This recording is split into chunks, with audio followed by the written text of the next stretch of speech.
Lesson 1. Ableton Live Basics and how to make a simple dance beat using 3 audio samples.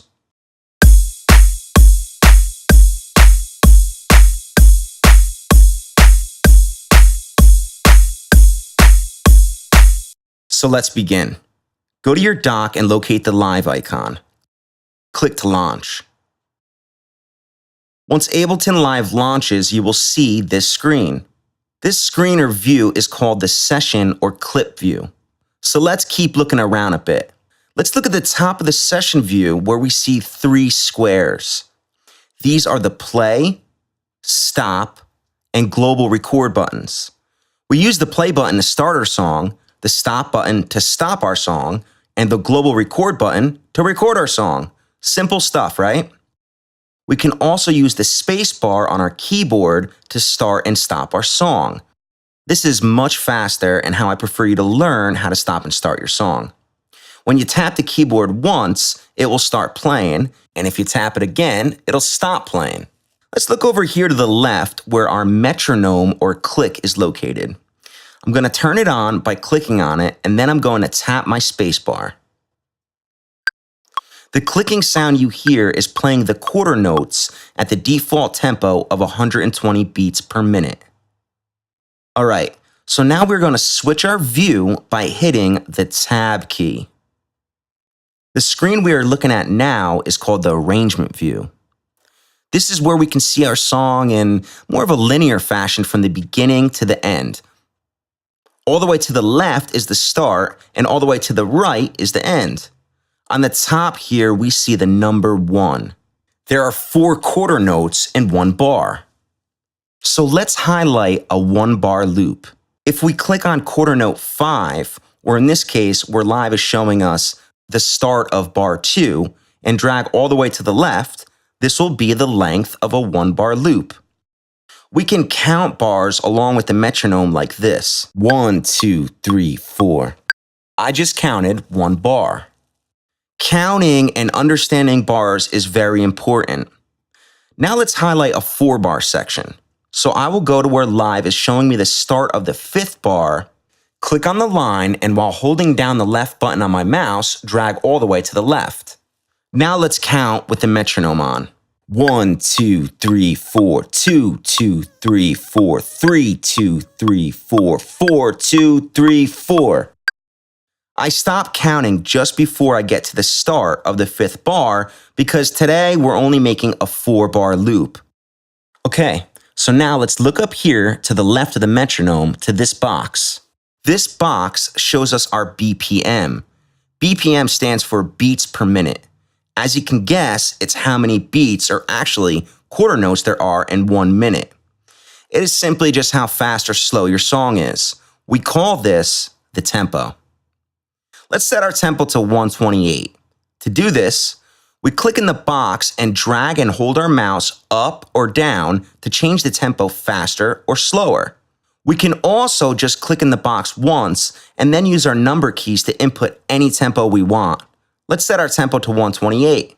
So I click, then type 128, and then hit the return key. Okay, cool. So now let's look to the beginning of the song. As I mentioned before, the first quarter note. On top of the 1 in this gray area, we see that our mouse cursor turned into a magnifying glass. This is what we use to zoom in and out. We must place the magnifying glass only over the section we want to magnify, or as close as possible. And while clicking and holding the left button down on your mouse, we can zoom in by going down, up by going up, to the right by moving right, and to the left by moving to the left. Picture a cross. Practice this a few times so you can start to get used to it. Now we have all these lines going up and down, and we know that before I showed you which ones were just the quarter notes. But I set the lines to just show me the quarter notes. All of these lines make up what we call the grid. They can be set to any division, and the grid is important to show us where certain beats land at certain points in time. The grid also directly reflects the BPM or tempo of our song. So let's right-click in any area of the grid and set it to only show us our quarter notes. For this lesson, we will only need quarter notes. Now let's look to the left. This is our main navigation section and where a ton of important things are located. We are only going to worry about one thing on this side, and that is a folder that I've created for you called Samples for First Lesson. Let's click on that folder. Now we can see what samples are contained inside this folder. We can preview what the samples sound like by clicking once on them. Okay, so let's start with the kick sample. Click on it, and while still holding down on your left button on your mouse, drag it right into track 1 as close as you can to the very beginning of our song. Great. Now the next step is to show fades and clear them. So to show the auto fades, we are going to click on the clip, or what I like to call it, the block, then right click and select Show Fades. We can see this red line, which is the fade. Make sure to zoom in a little bit and click on this small dot and drag it to the left like this. We have now cleared the fade. So just to show you the importance of doing this, let me over-exemplify what the kick would sound like with a very long fade on it. Hear how it has absolutely no punch, or what we call the attack? This is what we're trying to prevent, and that's why you will always hear me saying, did you clear the fade? You won't have to worry about clearing fades on other samples like the clap or the ride, because the default fade is so minimal that it doesn't really affect the attack or punch on those samples. It will affect the kick, however, and we definitely don't want to compromise the punch of our kick sample. So now that we cleared the fade, let's zoom out until we can see the first quarter note to the right of our sample. Let's click on that line, which from before I explained is the start of quarter note 2, and drag all the way to the left. Now we have the tiny space that was not part of our kick sample highlighted. We want to make all of this one, and the way to do that is by consolidating the sample, or I like to say glue. To consolidate or glue anything in Ableton Live, we use the quick key, Command J. So use your keyboard now and hold Command, and while still holding Command, tap the letter J. Cool. Now we see that we glued that tiny part that was not part of the kick sample together and made it one. One problem though, whenever we consolidate a sample, Live always puts that auto fade in again. So we have to make sure to get rid of the fade. Since we asked Ableton to show us our fades before, we don't have to ask it again. Just click on the dot and clear it to the left. Okay, our next step is to set the kick sample, that is now the length of one perfect quarter note, to loop. To do this, we double click on the block. Now we see at the bottom here that the screen has changed, showing us a detailed view of the sample, along with a bunch of other options. Today, we only need to worry about one. We want to look for loop and click on it. Okay, cool. Now let's bring our mouse back to the gray area on the top and zoom out slowly until we can see the start of bar 5.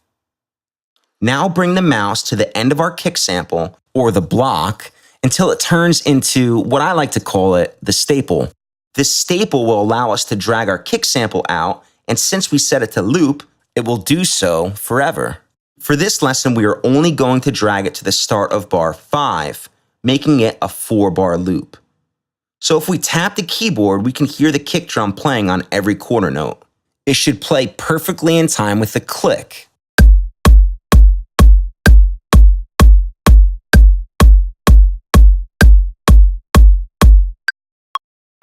Now, did you see there when we got to the end, it obviously stopped playing the kick sample and all we heard was the click. Therefore, we want to make this 4-bar section loop over and over again. To do this, as long as the selection is highlighted, which it is, and if it's not, all you have to do is click on the block and then hit Command L.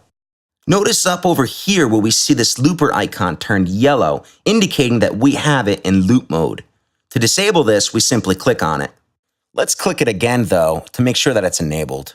Okay, so now that our kick is done, let's drag our next sample in. Let's look for the clap sample and click and drag it into the track underneath the kick. The clap is only going to play on quarter notes 2 and 4, so let's drag it in and place it directly on the second quarter note. Now, if we click on the block while holding down the Option key, we can drag and make a copy of the clap. Let's do that and place it on the fourth quarter note. Make sure to always let go of your mouse first, or this happens. You see, if you don't do that, it will erase your first clap. So I will undo this by clicking Command Z. Command Z undoes anything, and I will show you this one more time. So I click on the block, then hold Option down on my keyboard and drag it to the fourth quarter note, but I always let go of my mouse first with my hand still on Option. All right, so now we have our clap sample on 2 and 4, but we want to loop this out all the way to the start of bar 5, making it a 4-bar loop, just like what we did with the kick.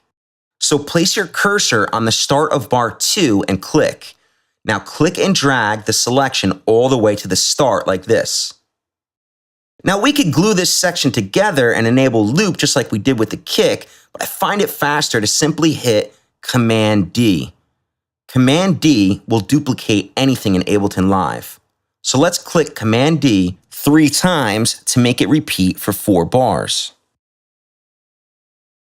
Now I always like for my clips to be glued together or consolidated at the end. Trust me, this is a great habit to get into. Notice the last 2 and 4 clap sections are still highlighted, so all we need to do is hit the Shift key and click as far to the left as we can until we see the whole selection highlighted. Now that we have it all highlighted, let's consolidate it or glue it by once again hitting Command J. So we're almost done. We have one sample left for this lesson, and that's the ride. Let's click and drag that sample and place it right at the start. Like I said, the ride doesn't require a ton of attack, so we don't have to worry about showing any fades. But we do have an issue. Notice how the tail end of the sample goes past the second quarter note. Unlike the kick that was not long enough, this sample is too long and requires us to cut it or trim it. There are several ways to do this. We can simply go to the end of the block until we see our staple again and truncate it, or we can click on the quarter note and highlight over to the right and then just hit delete. But for this lesson, I want you to practice making a split by using the quick key, Command E. Place your cursor exactly where you want to split and hit Command E. Now that we have split the clip, we can go ahead and get rid of the unwanted portion. Right-click on the block and select Cut. Now our ride sample is the length of 1 perfect quarter note. We have to tell the computer, though, that we don't want that unwanted portion anymore. So let's make sure it's highlighted. If it's not, simply click on the block and hit Command J. Now, once again, find your loop button and click it. Also, once again, go to the end of the block until your cursor turns into the staple and drag it all the way out for 4 bars. Let's hear our beat now.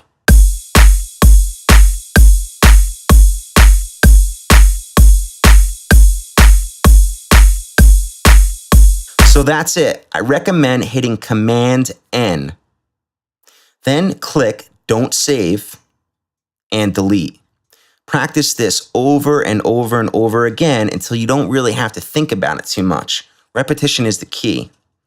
All these functions that you're learning in Lesson 1 are some of the most important functions of Ableton Live, and knowing them will help you in the future to make music.